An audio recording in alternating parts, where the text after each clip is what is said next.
Self-explanatory. Camo hat. What do you use a camo hat for? Hunting. Great guess. Yeah, that's what we're going to talk about. There's something about the quiet dampness of the forest, the crisp, frigid air, and the slow stalks of the deer stand that seems to resonate with hunters all across America. It may be that this time allows for self-reflection, a bit of soul-searching, or simply just time to bond with family. Whatever it may be, for millions, there are few things more enjoyable than climbing up in their favorite deer stand, enjoying the great outdoors, and waiting for a trophy buck to walk by. Now, growing up in the Midwest, like many of you, I've become an avid deer hunter over the years, and I consider myself to have a pretty high level of knowledge on it. Furthermore, I gathered a lot of information from a variety of sources and came to the conclusion that whitetail deer hunting has numerous positive effects on society, which can really be categorized into three main parts: population control, economic contributions, and venison. Now, year after year, whitetail deer increase their range and abundance throughout the U.S. When left unchecked, this seemingly harmless species is the cause of extensive losses in forestry, agriculture, and the transportation industry. According to Thomas Rowinski, a writer for the U.S. Department of Agriculture, foraging deer essentially vacuum up the seedlings of highly preferred species, reducing diversity within forests and creating near monocultures. This can take decades or even centuries to restore. Also, because the diet of deer consists of mainly corn and soybeans, the agriculture industry takes heavy losses every year, with deer hunting really being the only form of prevention.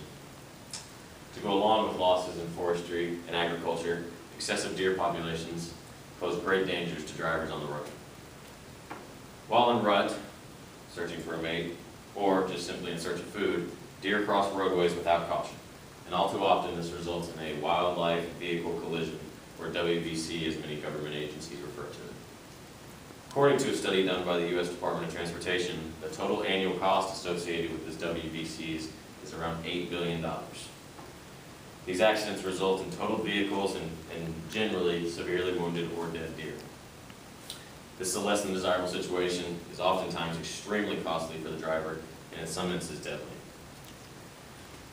Along with that, there's a high cost associated with deer hunting due to the wide range of equipment needed to partake in the activity. When combining the costs of rifles, compound bows, travel, clothes, guides, and stands, it's easy to see why deer hunting contributes to our economy at such a high level. The National Shooting Sport Foundation presents these facts in reference to deer hunting. In 2016, deer hunters spent $27.1 billion to enjoy their sport. This includes $7.1 billion on equipment and over $3.2 billion in travel.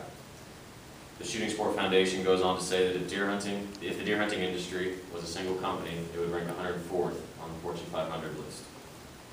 And while this source accounts for considerable equipment and travel expenses, it does not even begin to account for land leases, a practice in which a hunter pays a landowner for exclusive rights to their land and their hunting. Another large portion also comes from hunting permit purchases. According to the U.S. Fish and Wildlife Service, the gross cost of license purchases in 2017 totaled over $850 million. With deer hunting only continuing to grow in popularity, it's safe to assume that the effect on the economy will only continue to grow. Lastly, another positive effect of deer hunting is the use of the physical product of deer, venison.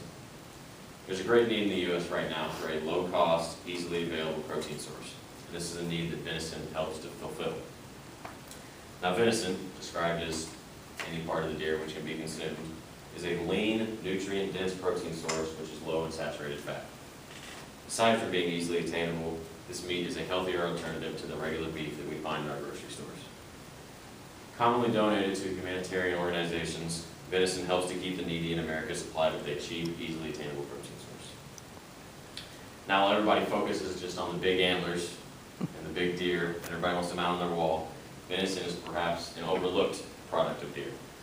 But it's perhaps the most important, as venison is a nutritious protein source for our table in a time where much of our food is processed and modified. Now, clearly, deer hunting has benefited society in numerous ways, whether it be a population more compatible with human activity, continued economic contributions, or simply the venison donations which help keep our needy supplied with food. Deer hunting continues to have a positive effect on America today.